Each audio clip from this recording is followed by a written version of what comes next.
इसलिए हम ये कह रहे हैं कि बजाय इसके कि हम लोगों ने डायरेक्टली एसईओ स्टार्ट की हो और हम कंफर्टेबल ना हो, क्योंकि हम में से कोई भी डेवलपर नहीं है, कोई भी वेब डेवलपमेंट नहीं जानता, लेकिन हमें एचटीएमएल को समझना है ताकि हम कोड को अंडरस्टैंड कर सकें। और एचटीएमएल वाला पार्ट कोई बहुत सारा पार्ट नहीं होता, बहुत ही कम पार्ट होता है, और उसी के अंदर बहुत सारी चीज़ें रिपीटेडली इस्तेमाल हुई होती हैं। ठीक है, एचटीएमएल वाले पार्ट में ही बहुत सारी चीज़ें हमारे पास रिपीटेडली इस्तेमाल हो रही हैं, तो सिर्फ उन्हीं चीज़ों को हमें समझना है। यहाँ पर एक हम पहले वेबसाइट खोलते हैं,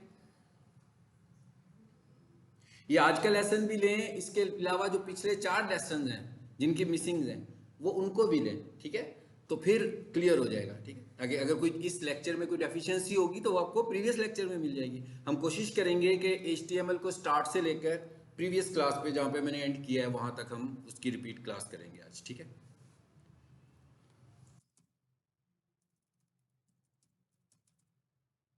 चलिए, मैंने एक वेबसाइट खोल ली है।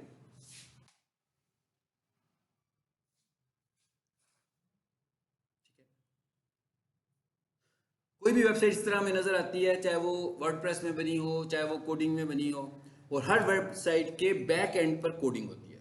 इवन वो वर्डप्रेस की वेबसाइट है, वो शॉपिफाई की वेबसाइट है, लेकिन खोलूंगा तो मुझे कोडिंग ही मिलेगी, उसके बैक एंड पर कोडिंग होती है। तो इसका मतलब क्या हुआ कि अगर हम कोडिंग को अंडरस्टैंड कर लें तो हम वेबसाइट की एसईओ को अंडरस्टैंड कर लेंगे, यानी कोई कॉम्प्लेक्सिटी हमारे पास नहीं रहेगी वेबसाइट को रैंक करते हुए। ठीक है, तो ये मैंने एक वेबसाइट खोली है, इसका कोड चेक करते हैं।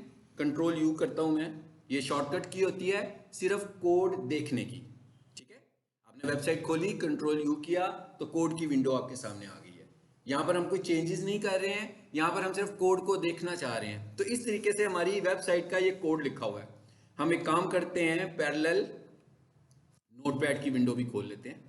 ये नोटपैड आप लोगों ने इंस्टॉल कर लेना है। जो न्यू स्टूडेंट्स हैं खास तौर पर गूगल पर जाएं, नोटपैड प्लस प्लस लिखें, सामने आएगा, क्लिक करें, डाउनलोड होगा, फिर क्लिक करेंगे तो इंस्टॉल हो जाएगा। मतलब इसमें कोई ऐसी खास मुश्किल साइंस नहीं है, सिर्फ आपने इसको डाउनलोड करना है और क्लिक करके वन क्लिक इंस्टॉल है ये। और ये फ्री टूल है, मतलब इसके लिए किसी किस्म के लाइसेंस की जरूरत नहीं, किसी किस्म के क्रैक की जरूरत नहीं, जस्ट क्लिक करेंगे तो इंस्टॉल हो जाएगा। जैसे मैं यूज़ करने लगा हूँ वैसे ही आप भी इसे यूज़ कर सकते हैं।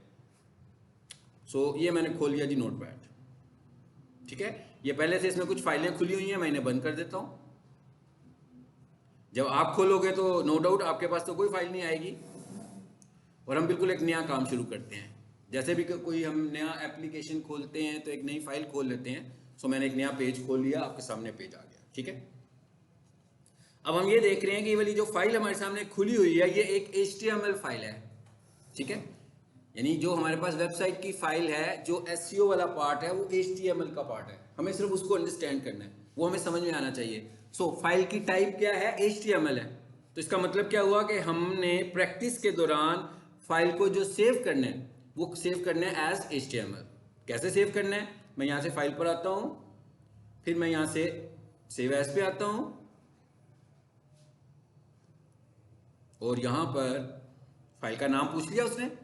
पूछ रहा है भाई कहाँ पर सेव करोगे, ये तो आपकी अपनी चॉइस है कि आप इसे किस लोकेशन पर सेव करते हो। ठीक है, ये तो विंडो एक्शन है। हमने कहा भाई इसका नाम रख लो, कोई भी नाम रख सकते हैं हम। मैं कहता हूँ भाई फर्स्ट फाइल। फर्स्ट फाइल क्या करना है, हमने इसको कह लेते हैं भाई ऑल इन वन कर लेते हैं। फाइलों के नाम रखने का तरीका बताया था मैंने आपको।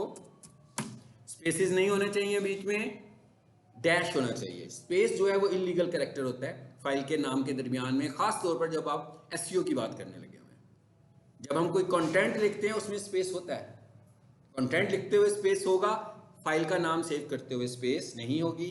चाहे वो HTML फाइल हो, चाहे वो इमेजेस हो, भाई किसी भी तरह की फाइल होगी, आपने अगर सेपरेटर यूज करना है तो हाइफन यूज करेंगे। ठीक है, जैसे हम यूज करें। उसके बाद नीचे क्या लिखा हुआ आ रहा है, सेव एज टाइप, हम यहाँ पे क्लिक करते हैं और यहाँ से देखें एक बड़ी लिस्ट इस एप्लीकेशन के पास है, यानी ये इन सब प्रोग्राम्स को सपोर्ट करता है। हमें इससे कुछ लेना नहीं है कि किस किस को सपोर्ट कर रहा है, हमने ये देखना है कि क्या ये HTML को सपोर्ट करता है। तो हम यहाँ पर HTML फाइल बना लेते हैं। ठीक है, सो मैं H प्रेस करता हूँ तो ये पहला H वाला नाम आ गया। मैंने दोबारा से H प्रेस किया और तीसरी दफा जब किया तो क्या आ गया हमारे पास, hypertext markup language file. यही चाह रहे थे हम। तो इसको हमने चूज किया, all in one dot HTML इस फाइल का नाम हो जाएगा। ठीक है, सेव कर लेते हैं। अभी तक हमने फाइल में कुछ नहीं किया। अब हम सबसे पहले ये समझते हैं कि ये जो फाइल है इसका स्ट्रक्चर क्या है। तो इसको यहां देखने की बजाय हम इस वेबसाइट की कोडिंग में देख लेते हैं। जरा देख लें, ये फाइल नहीं है, अभी मैं जो आपको दिखा रहा हूं ये फाइल नहीं है, ये वेबसाइट है।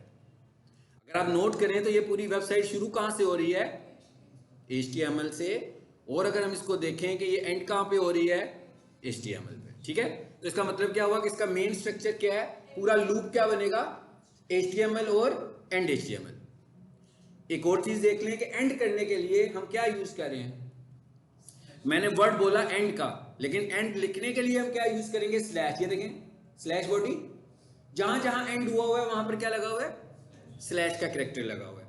सो हम एक काम करते हैं और पहले वही काम करते हैं जो उधर हुआ, HTML एंड देन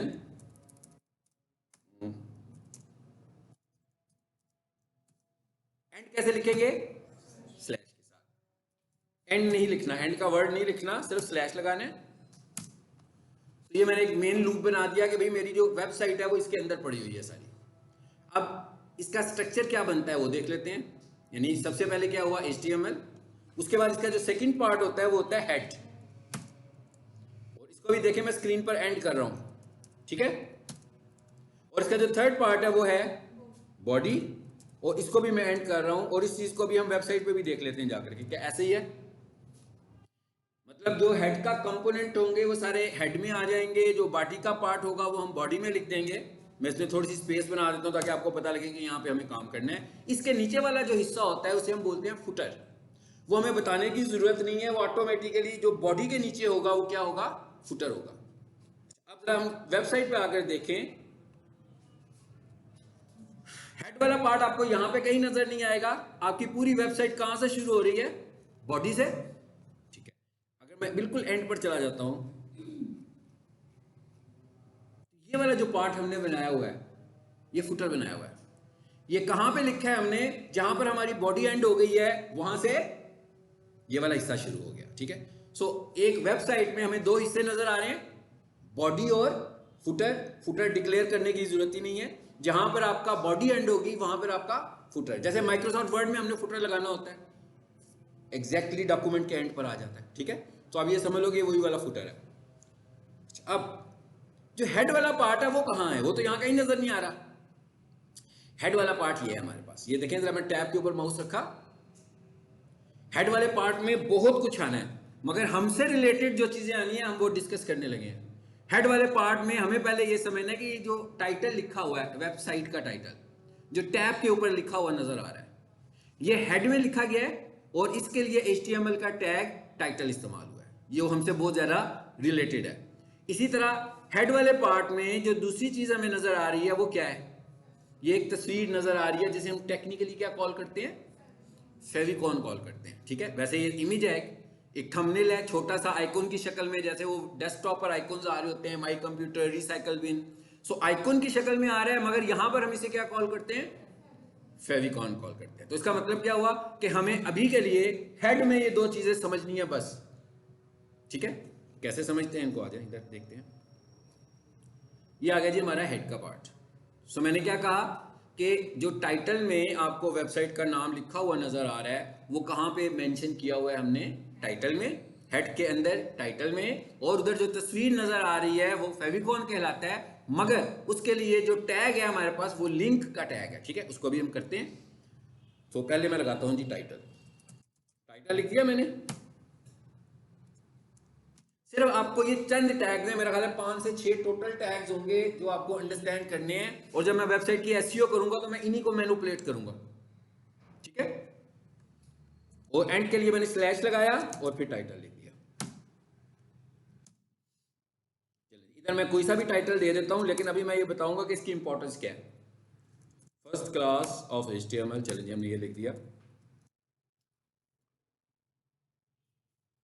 अब इस फाइल को सेव तो हम पहले ही कर चुके हैं, देखा था ना हमने, सेव कर लिया था ना। तो अब सिर्फ इसको क्या कर दें, अपडेट कर दें। अगर आपने पहले सेव नहीं किया होगा तो सेव एज करेंगे, मैं क्योंकि पहले सेव कर चुका हूं तो मैं इसे अपडेट कर देता हूं, और सिर्फ हम इतनी आउटपुट देखते हैं कि क्या है।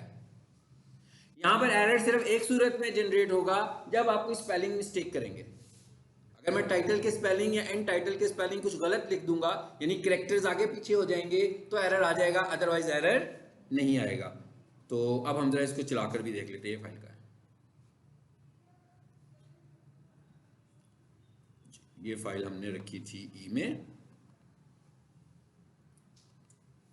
ये फोल्डर में, ये मैंने अपनी मर्जी से इस फोल्डर में रखी हुई है। आप जब घर में प्रैक्टिस करेंगे अपनी मर्जी से रखेंगे, मोबाइल पे प्रैक्टिस नहीं होगी, ठीक है?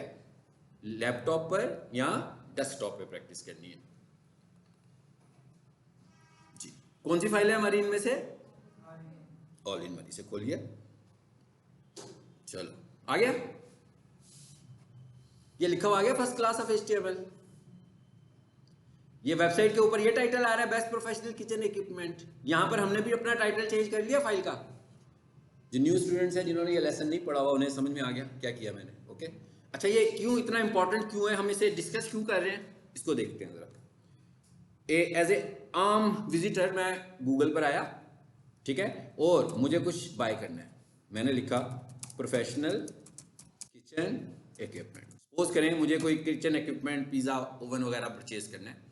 सो मैंने वो वाला कीवर्ड लिख दिया, वो वाली सर्च टर्म लिख दी कि भाई ऐसी वेबसाइट्स जो ये सेल कर रही हूँ मुझे वो दिखाओ, ठीक है? सो ये लिख के मैंने एंटर किया। अब देखें जरा क्या हुआ। गूगल पे रिजल्ट्स आए और गूगल में उन रिजल्ट्स में से जो पहला रिजल्ट आ रहा है वो क्या आ रहा है? एक वेबसाइट आ रही है हमारे पास, उसकी डोमेन नेम आ रहा है, उसकी वेबसाइट का यूआरएल आ रहा है और एक टाइटल हमें नजर आ रहा है ना? दूसरे नंबर पर आ जाएं, फिर एक और वेबसाइट नजर आ रही है, डोमेन नजर आ रही है, यूआरएल नजर आ रहा है, फिर एक टाइटल नजर आ रहा है। ये जो टाइटल है ये HTML के हेड में लिखा हुआ टाइटल का टैग है। ये है इसकी इंपॉर्टेंस, इसलिए हम इसे कर रहे हैं।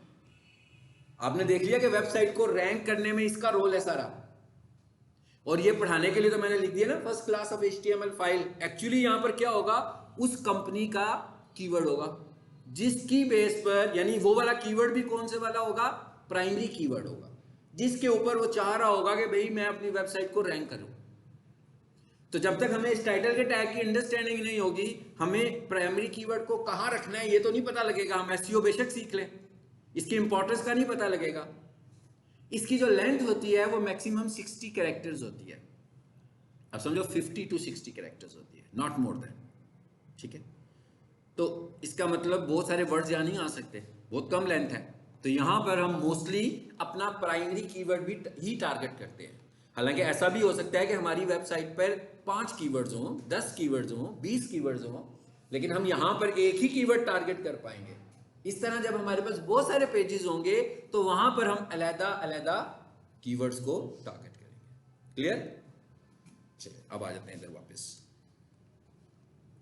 हमें पता लग गया टाइटल कैसे यूज करना है, कहां पे यूज करना है, किस पार्ट का हिस्सा है और इसकी मैक्सिमम लेंथ कितनी है, 60 कैरेक्टर्स, ठीक है?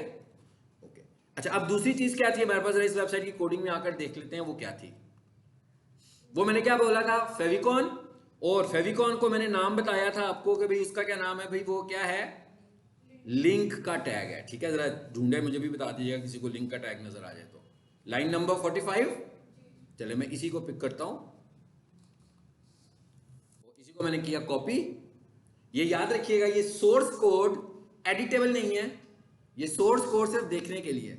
एडिट करने के लिए आपको किसी एडिटर की जरूरत है, जैसे मैं नोटपैड प्लस इस्तेमाल कर रहा हूं, और कोई भी एडिटर हो सकता है, जरूरी नहीं है हम नोटपैड प्लस ही इस्तेमाल करेंगे, भाई कोई सा भी HTML एडिटर इस्तेमाल किया जा सकता है।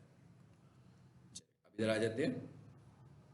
मैंने क्या बताया आपको कि टाइटल भी हेड का पार्ट है और फेविकॉन भी हेड का पार्ट। इसका मतलब क्या हुआ कि इसे मैंने बॉडी के नीचे नहीं लिखना, जहां पर हेड एंड हो रहा है उसी के अंदर इसे अकोमोडेट करना है। जी आ गया?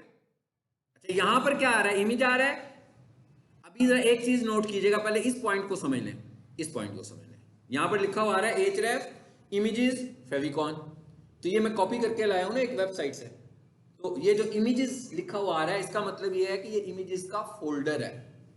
ये जो इमेजेस लिखा हुआ है ये इमेजेस का फोल्डर है, जबकि मैं अपनी मर्जी के फोल्डर में ये सारा काम मैनिपुलेट कर रहा हूं, ऐसे ही है। तो इसका मतलब क्या हुआ कि पहली चीज पे क्या करूं, इसे तो रिमूव कर दूं यहां से ना, क्योंकि मेरा कंटेंट नहीं है। अब फेविकॉन जो है उसका कंफर्म नाम क्या है, फेविकॉन ही है। आपने जब फेविकॉन की टैग को लगाना है तो अपनी फाइल का नाम, ग्राफिक फाइल का नाम क्या रखेंगे हम? Favicon, ABC XYZ peak solutions ये नहीं रख सकते। हमेशा ही हमने उसका नाम क्या रखना है जी? फेविकॉन। और रिकमेंडेडली हमने उसकी जो टाइप यूज करनी है, इमेज के बहुत सारे फॉर्मेट्स हैं, PNG भी है, JPG भी है, TIFF भी है, BMP भी है, WebP भी है जो हमने पढ़ी थी। लेकिन यहां पर आपको PNG को ही यूज करना है, ठीक है। अब जरा इस टैग को अंडरस्टैंड कर लेते हैं। वो तो बड़ा सादा सा टैग था टाइटल का, वो तो सिंपल सा टैग था, ठीक है, स्टैंड अलोन टैग था सिर्फ। लेकिन इसके अंदर भी बहुत सारी ऑप्शंस आ रही हैं।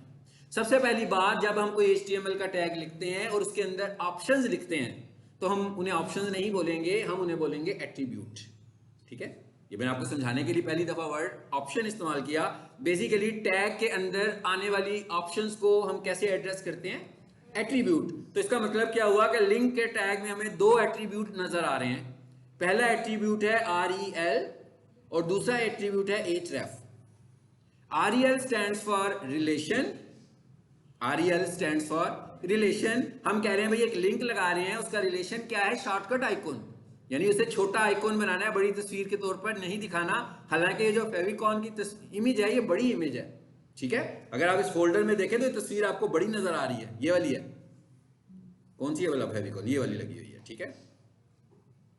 इसको नहीं लगाते, हम इसको फेविकॉन कर देते हैं, ठीक है। इसको जरा हम कुछ और कर देते हैं। पहले ये चेक कर लें कि ये नहीं है, इसी को लगाना पड़ेगा हमें, या फिर हमें यहाँ से कोई दूसरी ले आते हैं। डाउनलोड्स में है, शायद मेरे पास कोई इमेज पड़ा हो जो कि PNG टाइप का हो। अनटाइटल्ड डिजाइन, ये कौन सा डिजाइन है, इसको देख लेते हैं। अगर ये हमारे काम का तो हम इसी को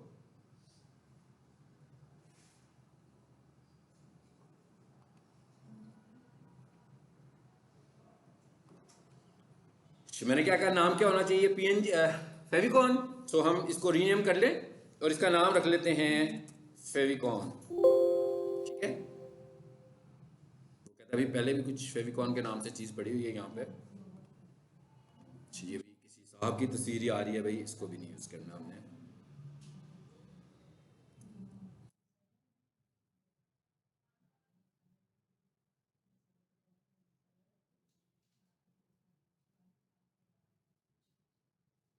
नहीं हुआ, आप तो बड़ा अंदाजा लगा के आई थी कि खत्म हो चुका होगा अब तो, है ना? कैलकुलेट करके आई थी दिन। नहीं अभी नहीं हुआ, अच्छा। चले जी, हमें एक लोगो ही मिल गया, ठीक है, इसी को यूज करें। इसकी टाइप क्या है? PNG। इसे करें Ctrl+X और इसको ले जाएं। ये जो मैं कर रहा हूँ ना, ये फाइल मैनेजमेंट है, it is not digital marketing. भाई ये विंडो में जिसको काम करना आता है ये वो वाला काम कर रहा हूँ मैं, मतलब ये कोई डिजिटल मार्केटिंग नहीं कर रहा हूँ। ये तो मैं विंडोज़ के अंदर फोल्डर को मैनिपुलेट कर रहा हूँ।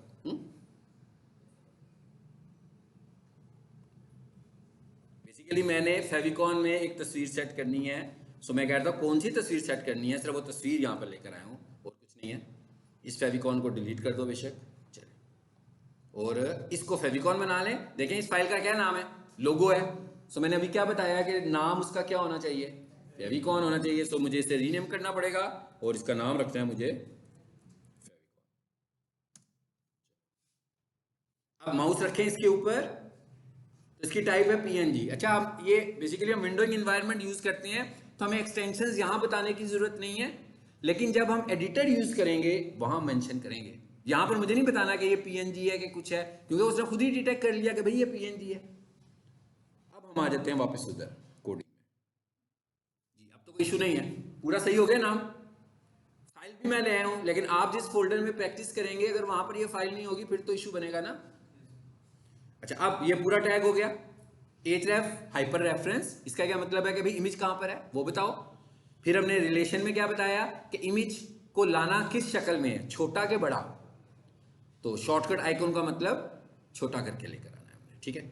ये पूरा हो गया हमारा काम। इसको भी सेव करें जरा और अब इसको जरा रन करते हैं।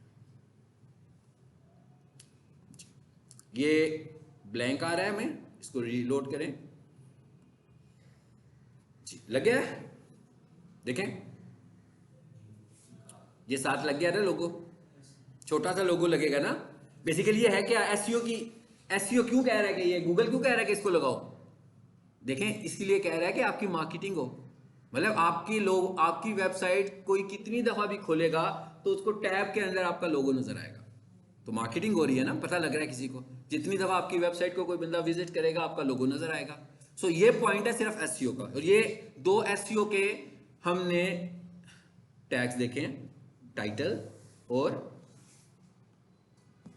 फेविकॉन, और फेविकॉन के लिए टैग कौन सा था?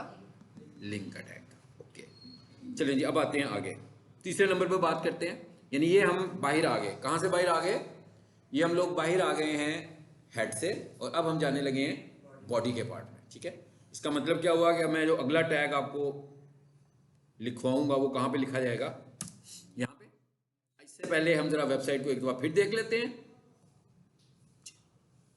अब ये बॉडी का पार्ट है जिसे हम स्क्रॉल कर रहे हैं। ये तो क्या आ रहा है सबसे ऊपर? स्लाइडर। ठीक है, इसको जरा फिलहाल इग्नोर करें। यहां से हमारी वेबसाइट शुरू हो रही है, तो यहां पर हमारी वेबसाइट के ऊपर सबसे ऊपर एक हेडिंग आ रही है। अगर हम बुक रीडिंग करते हैं तो उसमें भी ऐसा ही होता है, जब बुक्स पढ़ना शुरू होते हैं तो सबसे ऊपर हेडिंग होती है, उसके नीचे पैराग्राफ्स होते हैं। तो हम कह सकते हैं कि भाई ये जो हेडिंग है ये पैराग्राफ का हेडर है, और हम ये कह सकते हैं कि ये जो पैराग्राफ है ये हेडिंग का कंटेंट है। ऐसे ही है ना?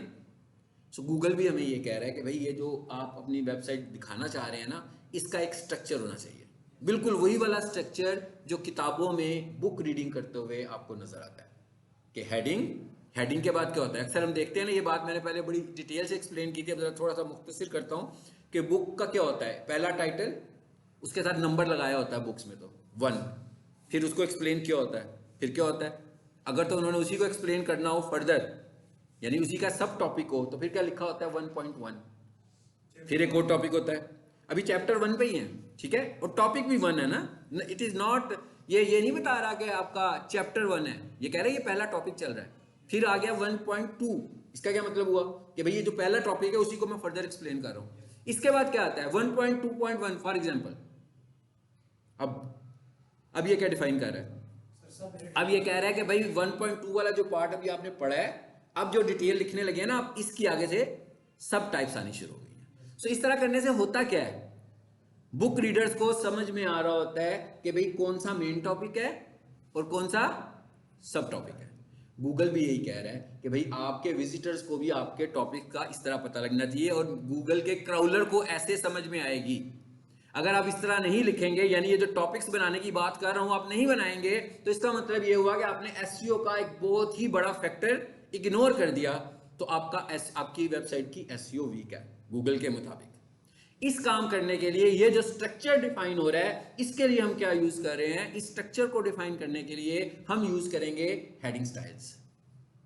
माइक्रोसॉफ्ट वर्ड यूज करें तो उसमें भी हेडिंग स्टाइल्स होती हैं, 6 हेडिंग स्टाइल्स होती हैं। H1 बड़ी सी होती है, H2 छोटी हो जाती है, और H6 तक जाते जाते काफ़ी छोटी हेडिंग स्टाइल्स हो जाती हैं। इसी तरह यहाँ पर भी ये 6 हेडिंग स्टाइल्स हैं। ठीक है, इसका हम ज़रा टाइम अपना बचा सकते हैं। देखें कैसे बचा सकते हैं, इसको खोल कर देखते हैं ताकि हमें टाइप ना करना पड़े कम से कम। आगे हेडिंग स्टाइल्स, यहाँ देखें मैंने हेडिंग स्टाइल लिखे, ये समझाने के लिए सिर्फ लिखा है। गूगल HTML में हमारे पास टोटल 6 हेडिंग स्टाइल्स हैं, H1 से लेकर H6 तक। सो अगर आप इस एग्जाम्पल को देखें तो ये H1 हुआ, जरा पैराग्राफ को थोड़ी देर के लिए छोड़ दें तो ये क्या हुआ? H2 हुआ, फिर मैंने ये H3 लिखा, फिर ये मैंने H4 लिखा, फिर मैंने H5 लिखा, H6 लिखा, ऐसे ही है। अब आ जाते हैं नीचे।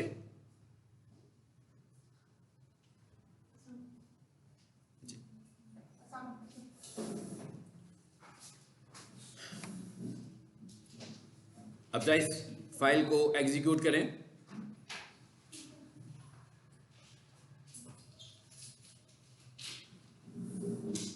आपको मिल गई हेडिंग स्टाइल्स 1 2 3 4 5 6।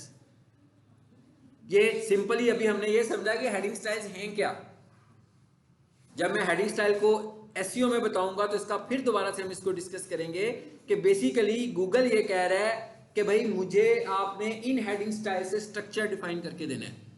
क्यों देना है? उसकी क्या रीजन है?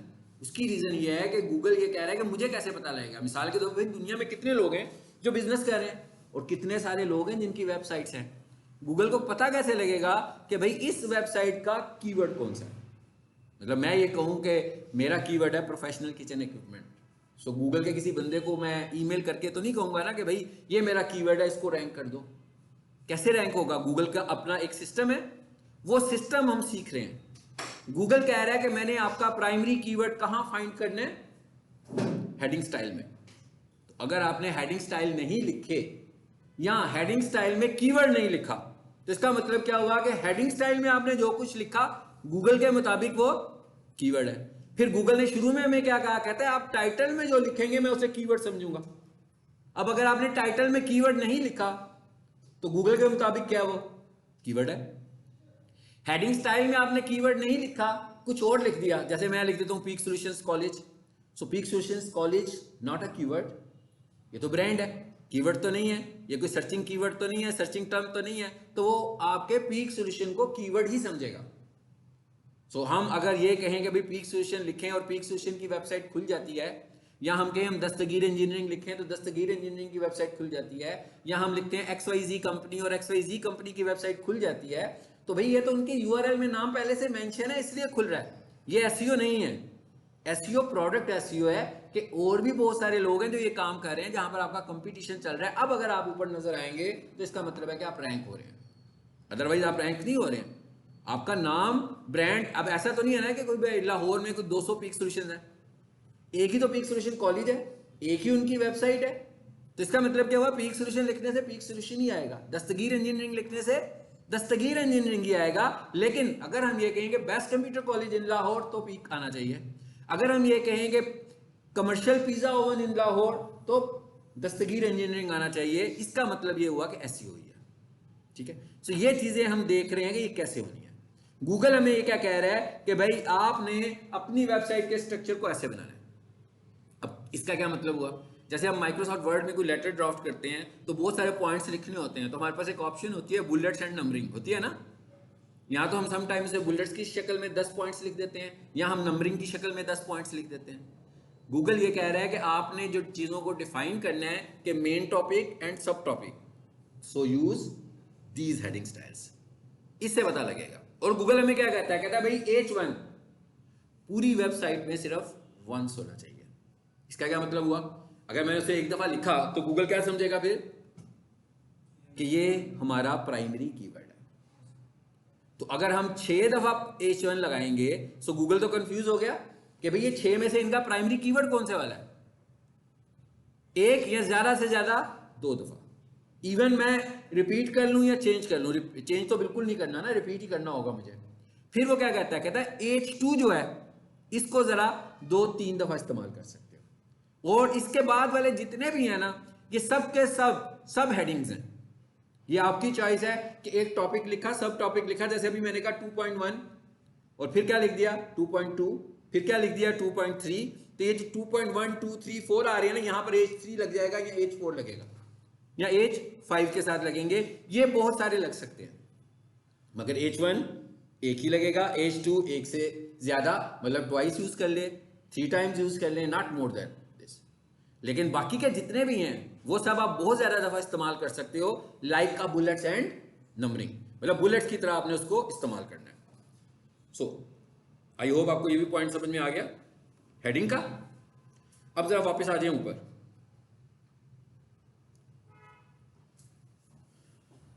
H1 के नीचे हमने क्या लिखा हुआ है, जरा इस वेबसाइट को भी देख लें, बल्कि इस वेबसाइट को देख लें पहले। सो अब आपको समझ में आ गया होगा कि हमने इसको क्या किया हुआ है। ये जो हेडिंग लिखी हुई है, अच्छा हेडिंग को वैसे भी हम फॉर्मेटिंग कर सकते हैं। अगर मैं ये कहूं कि ये H1 में लिखा हुआ है, सो इस H1 की शक्ल उस H1 से नहीं मिल रही जो मैंने अभी आपको दिखाया, डिफरेंट स्टाइल है ना ये वाला। तो इसका मतलब क्या हुआ कि ये H1 हमने किया है, वेब डेवलपर ने इसको स्टाइलिश फॉन्ट दिया था, वेब डेवलपर ने इसे एक स्टाइलिश फॉन्ट दिया था। हमारे पास जब ये वेबसाइट आई तो हमने क्या किया, इसको इनकोड कर दिया H1 के अंदर। सो गूगल का स्टैंडर्ड पूरा हो गया। अगर उसने नहीं लिखा, क्योंकि विजिटर की उसने रिक्वायरमेंट पूरी की कि भाई मेरा फॉन्ट स्टाइलिश होना चाहिए, तो उसने तो स्टाइलिश फॉन्ट कर दिया ना। जरा इसको फाइंड करें इसकी कोडिंग में आकर। जी जरा नोट कीजिएगा, मिले आपको पहले वाला? जब इस वेबसाइट की एसईओ नहीं हुई थी तो ये कोड यहां से शुरू हो रहा था। कहां से शुरू हो रहा था? क्लास से। जब ये वेबसाइट किसी एसईओ वाले बंदे के पास गई तो उसने क्या किया? क्लास वाले टैग को खोला और उसके शुरू में क्या लगाया? H1 लगा दिया। तो जब तक H1 नहीं लगा हुआ था, एसईओ का स्कोर वीक था। बेशक डिजाइन अच्छा था, स्टाइलिश था, विजिटर को अच्छा लग रहा था, मगर गूगल के मुताबिक ठीक नहीं था। स्ट्रक्चरली ये वेबसाइट वीक है जब तक हम इन चीजों को इस्तेमाल नहीं करेंगे। इसी तरह जैसे जैसे इनके नीचे सब टॉपिक शुरू होते जाएंगे, हम नीचे वाली हेडिंग स्टाइल्स का इस्तेमाल करना शुरू कर देंगे। ठीक है? अच्छा, अब आए जरा इधर वापस। और हेडिंग के फौरन बाद क्या आ रहा है, इसे जरा बंद करें। ये एक छोटा सा पैराग्राफ आ रहा है। ठीक है? We are leading professional kitchen equipment manufacturer. अब आप नोट करें। अब आप पहली चीज तो नोट करेंगे, अभी तक मैंने आपको जितने टैग्स पढ़ाए उन सारे टैग्स में मैंने एक खास कीवर्ड इस्तेमाल किया। क्या किया? Professional kitchen equipment. ऐसे ही है। इससे आपको अंदाजा हो गया होगा कि इस वेबसाइट का जो कीवर्ड है वो क्या है? प्रोफेशनल। कंपनी का नाम तो दस्तगीर इंजीनियरिंग है, मगर इनका जो कीवर्ड है वो है प्रोफेशनल किचन इक्विपमेंट। तो अब हमने इसे कहां कहां इस्तेमाल किया अभी तक के लिए? टाइटल में नंबर 1, नंबर 2 हेडिंग स्टाइल में, एंड नंबर 3 अब हम इसे एक पैराग्राफ में भी इस्तेमाल कर रहे हैं। ये इसके 3 टॉप एसईओ के लोकेशन हैं जहां पर आपकी वेबसाइट को अगर हम यूज करेंगे अपने कीवर्ड को तो बहुत जल्दी रैंक होनी है हमारी वेबसाइट। ठीक है? ये 3 जगह हैं, यानी title, use keyword in title, use keyword in heading style, and use keyword in first paragraph, even in first sentence. पहले पैराग्राफ में और पहले सेंटेंस में यूज करें। ठीक है? सो अब हमने क्या किया इस पैराग्राफ के अंदर, अब ये समझाने के लिए कि भाई ये पैराग्राफ है, सो HTML में भी तो ये बताएंगे ना कि ये पैराग्राफ लिखा हुआ है हमने। तो यहां पर आए जरा। यहां पर पैराग्राफ लिखने के लिए कौन सा टैग है? P का टैग है, मगर जरूरी नहीं है, ये सब आपको पता होना चाहिए। हम लोगों ने नहीं लिखना। P के अंदर कोई एसईओ नहीं है। पैराग्राफ के अंदर हमने एक टैग इस्तेमाल करना है, अभी वो देखते हैं वो कौन सा है। पैराग्राफ के अंदर हम एक टैग इस्तेमाल करेंगे, वहां पर एसईओ है। यानी P के एट्रीब्यूट में कहीं एसईओ नहीं है, लेकिन हमें यह पता होना चाहिए कि जो आपका सब कंटेंट लिखा जा रहा है पैराग्राफ की शक्ल में, जो भी हमारा जितना भी सब कंटेंट लिखा जा रहा है, जी जी, पैराग्राफ की शक्ल में हम जो कुछ भी लिखने लगे हुए हैं, ठीक है, वो कैसे लिखा जा रहा है? P के टैग से, ताकि आप P के टैग को आइडेंटिफाई कर लें कि भाई ये पैराग्राफ है। ठीक है? अच्छा, अब ये क्या लिखा हुआ है हमने? We are leading professional kitchen equipment. पहली बात क्या किया हमने कि इनके फर्स्ट पैराग्राफ में जो मेन कीवर्ड था उसको लेकर आए। ठीक है? पहले पैराग्राफ के पहले सेंटेंस में कीवर्ड को कंटेंट वाइज लिखा, हो सकता है ना लिखा हो सकता है किसी ने अपने पहला पैराग्राफ में अपनी कंपनी को डिफाइन किया हो। सो हमने क्या किया, पहले पैराग्राफ में कीवर्ड को लेकर आना है पहले सेंटेंस के अंदर। सो हमने इसको थोड़ा सा मॉडिफाई किया और कीवर्ड के हिसाब से कंटेंट लिखा, और हमने यहां पर कीवर्ड लेकर आए प्रोफेशनल किचन इक्विपमेंट। अब गूगल क्या कह रहा है? कहता है भाई इसको कैसे आपने हाईलाइट करना है? इसको हाईलाइट करने के लिए आपने इस्तेमाल करना है ये वाला टैग बी। जैसे माइक्रोसॉफ्ट वर्ड यूज करते हैं तो बोल्ड कर देते हैं, स्ट्रॉन्ग कर देते हैं, लिखे हुए को हाईलाइट कर देते हैं ना। इसी तरह वो ये कह रहा है कि जिसको आप ये कहना चाह रहे होंगे कि ये पैराग्राफ के अंदर आपका, जी जी बिल्कुल ठीक है, आपकी तो क्लास 6 बजे है, मेरा ख्याल 7:30 बजे है ना। अच्छा ठीक हो गया।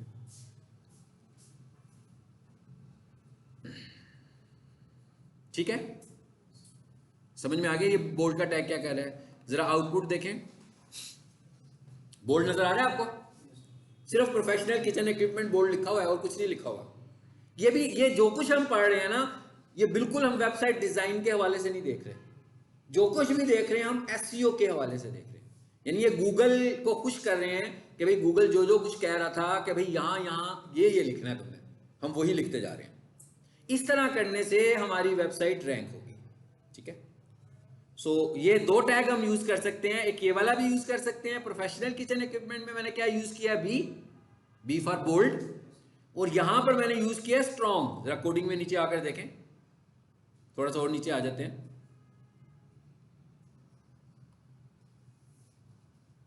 जी, नजर आ गया आपको स्ट्रॉन्ग भी? ये दोनों इक्वल हैं, बोल्ड का टैग पुराने, स्ट्रॉन्ग का टैग नया है। इवन आप वर्डप्रेस यूज कर रहे हो और वर्डप्रेस के ऊपर क्लिक करेंगे बोल्ड पे, तो वो क्या करेगा, उसको स्ट्रॉन्ग करेगा। लेकिन अगर मैं ये कहूं नहीं भाई मुझे तो बोल्ड करना है, तो मुझे कोडिंग में जाकर बी का टैग इस्तेमाल करना है। लेकिन इसका मतलब क्या हुआ कि हमारे पास दो ऑप्शन होगी बोल्ड करने की। तो हम क्या करते हैं जब कोडिंग यूज कर रहे होते हैं, तो हम किसी को बी के साथ करते हैं और किसी को स्ट्रॉन्ग के साथ कर लेते हैं। ठीक है, चलिए अब हमने काफी सारी चीजें देख ली। हाँ जी, जिनका कॉन्सेप्ट क्लियर नहीं था, कुछ क्लियर हो रहा है कि नहीं हो रहा? अब आ जाते हैं आगे। अगला पार्ट क्या आ गया हमारे पास, इमेजेस का। ये तो मेरे ख्याल में हमने प्रीवियस क्लास में देखा है कि नहीं देखा? क्लियर था कुछ आपको कि नहीं? आपको, आप लोगों को भी क्लियर था? इसको एक दफा फिर से देख लेते हैं। लेकिन अब अगली चीज क्या आ गई जी हमारे पास, इमेजेस की। ठीक है, इमेजेस लगने हैं। अब हर वेबसाइट में इमेजेस होंगे, किसी में कम होंगे, किसी में बहुत ज्यादा होंगे, और कोई वेबसाइट होगी ही सिर्फ इमेजेस की। तो इसका मतलब क्या हुआ कि इमेजेस को समझना बड़ा जरूरी है हमारे लिए। सो यहां पर देखें जरा इस वेबसाइट में कितने इमेजेस हैं। इसको जरा यहां पर जो है ना, मैं देखता हूं कि IMG के टैग कितने लगे हुए हैं। ये मैंने टैग स्टार्ट किया तो सबको पता लग गया ना, ये लेस देन लगाता हूं मैं, टैग का निशान है IMG। देखें जरा क्या कह रहा है, कहता है भाई 17 टैग इसमें लगे हुए हैं आपके। ठीक है, इसका मतलब क्या हुआ कि हम आइडेंटिफाई कर सकते हैं कि तकरीबन में भी यहाँ पर कोई 17 इमेजेस होंगे, ऐसे ही है।